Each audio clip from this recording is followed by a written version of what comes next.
So the two standout themes that came through from the results today, and thanks very much for your time and seeing us. Good to be here with you, James. Is that the chemical and the international business had a very good year, and there's been a lot of growth out of the international side. Do you think that is a trend now that is entrenched within Sasol?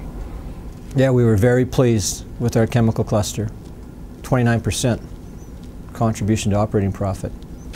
And you know, certainly if the margins in the chemical prices can stay up where we had them, then that's going to be good news for this year as well. They were up 6 to 29% over what we had budgeted for FY11. So, you know, depending on what happens to the economy and where pricing goes, it's you know, that could be a challenge for us. But right now we're looking for more good things from chemicals. And the 36% contribution from the international business, is that from a business that's really seen as a South African entity, that's quite significant as well.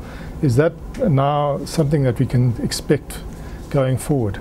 I would say so. That also was great to see, and as you saw in our results presentation, we are looking at more international growth from upstream gas, gas to liquids, and integrated chemicals. We made some great announcements on the GTL and the integrated chemical plant in Louisiana, where that's moving to feasibility.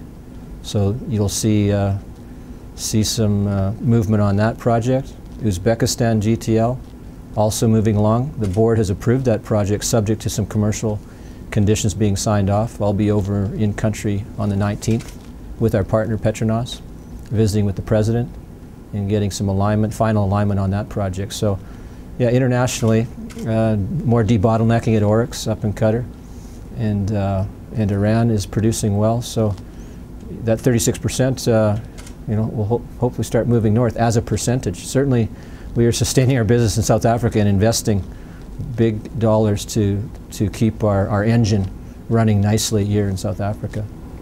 And just remaining with the gas and the gas to liquids theme, but you're still acquisitive in the gas space. Which jurisdictions would you be most interested in? Right. And what sort of timing are you looking at in terms of those acquisitions? SPI, our upstream business, is busy on M&A activity and on exploration for natural gas. So it's a two-prong approach, definitely organic and M&A. And so, you know, if you're looking at locations, certainly North America, and continuing to feed our opportunities there with that dynamic of the shale gas play going to 45% shale gas supply by 2035 to arguably keep the gas price, natural gas price down, so that we can play off the arbitrage with oil, which arguably is going to continue to go up in the longer term. Notwithstanding some, you know, any double dip issues that we may see, but longer term, that arbitrage is very important. So clearly, M&A activity in that region is going to be very important, but also we'll be looking at Australia and throughout Asia Pacific as well, as you look at those other shale gas finds around the world. We'll be taking a close look and leveraging our alternative fuels and integrated chemicals technology to monetize those shale gas reserves and provide energy security for all those countries that need it. South Africa's also got potential as a shale gas jurisdiction. Right. Are you still interested in South Africa, or have you been put off at all by the amount of noise and the moratorium around shale gas? Not put off at all. We support the moratorium for a good reason. We need to find a regulatory framework and look at best practices around the world that can be put in place here in South Africa that is responsible to the environment. Now, we're working on a technical cooperation permit right now with our partners Chesapeake and Statoil, and just doing desktop studies, just office activity, looking at exploration that was done back in the 70s and 80s to see from a technical, operational, environmental, economical viability standpoint if we want to proceed further. And that decision will be taken later this year. So that's Sasol, and we're in the Kruger Basin, not directly in the Kruger, but in the Kruger Basin. Of course, there's others operating or looking at shale gas here in South Africa. From Sasol's perspective and my perspective personally, having come out of Canada and having looked at our operations, visited our operations in British Columbia, which have drilling wells and fracking, drilling rigs and fracking crews on those wells right now in British Columbia, a very pristine province, probably the most environmentally pristine province we have on the far west coast of Canada. But they're working very well with government. There's a good regulatory framework in place and permitting process in place, and our operators, or our partners who are operating Talisman Energy, is doing a fine job. They list their chemicals, fracking chemicals, on their website. The British Columbia government is putting all oil and gas companies' fracking chemical makeup on the British Columbia government website. You know, it's not a matter of whether they want to show it or not. It's a recipe to, which is an advantage for you. It's like, you know, not wanting to give all the recipe ingredients of your favorite cake away to the competition.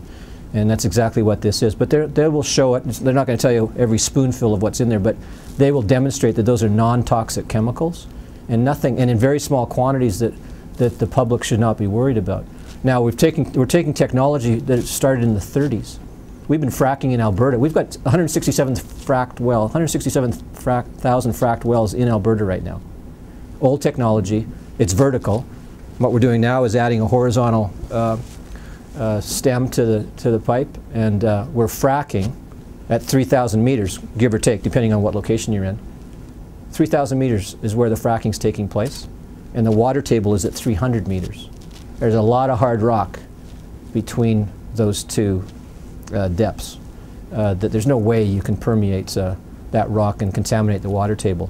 The trick is, again, and this has been around a long time, is to have responsible operators drilling at subsurface and getting those casings and cement set properly to get you through the water table. But that's been going around since the start of drilling, and that's to me why I'm positive about what we could do here in South Africa. If it plays out that there is trillions and trillions of cubic feet of gas in the Karoo, that is of national importance. There needs to be a national debate on this.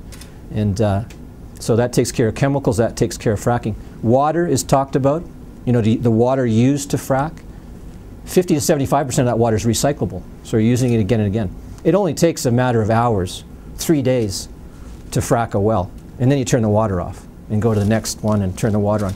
But then that well is producing for 15, 20, 25 years. It's not needing any more water. But the trick is, where do you get the water into the Karoo? You need to go very deep to get brackish water out, or, I don't know, maybe the government wants to think about a state-owned water company to create jobs and build a desalination plant on the coast and a nice pipeline for a couple hundred kilometers to take care of the water issue, and look at that. But let's not just say, you know, it's out of bounds here. We need to look at it closely, because it is of national importance for the country and for the energy infrastructure of the whole region. And moving downstream slightly to gas to liquids, you mentioned Uzbekistan, and you might pull the trigger quite soon there. How advanced is your planning with regard to Canada? Yeah, Canada is progressing. It's in feasibility right now. That feasibility study should be completed by the middle of next year. And in conjunction, in parallel with that, we're working on what it will take from a regulatory environmental permitting process, working with the authorities to make sure that when we go into FEED, you know, the timing of those permits are going to line up nicely with the beneficial operation, and that it can all get tied together, and that we have a good likelihood, probability of proceeding positively. But having gone to university in the city where we're thinking about putting that facility, it is you know, heavy industrial area in one part of the province there that is very open to these types of facilities. I don't see a problem whatsoever from that standpoint. Have you selected a site? We're looking at several sites. Yeah, you know, Alberta comes to mind for sure, just across the province, but British Columbia is also making you know, some inroads and talking to us about what they'd like to see So it's good to be in that position where you've got several parties interested in working with you. And finally, there seems to be a shift taking place at Sasol from coal to liquids to gas to liquids. Is that a fair analysis? We've seen the holding pattern on Mafuta, and we also see the sort of pullback that you announced today on the Chinese project. Are we seeing a fundamental shift towards gas and away from coal?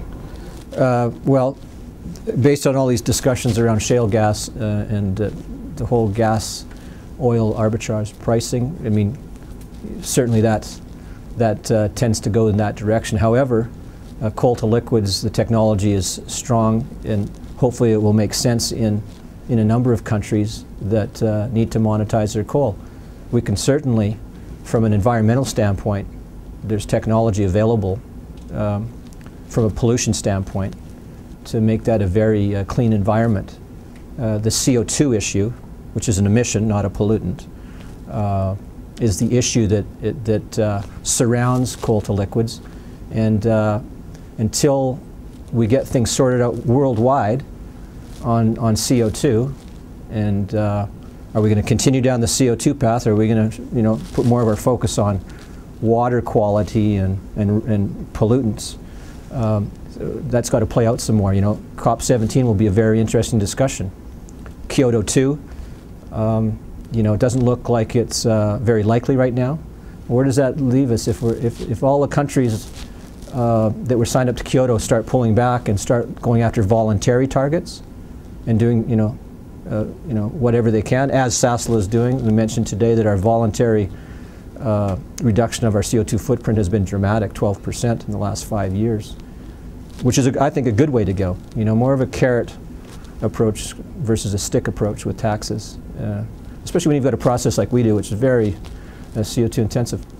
So I think that needs to play out some more, but the coal to liquids technology is proven. We've got a great track record and experience that we want to take to the market when appropriate and in the countries that need to leverage it. But the near-term opportunities are more related to the gas. The near-term opportunities plus India. India CTL is very interesting for us. Yeah. Thanks very much. Thanks for your time. Yeah, good to see you.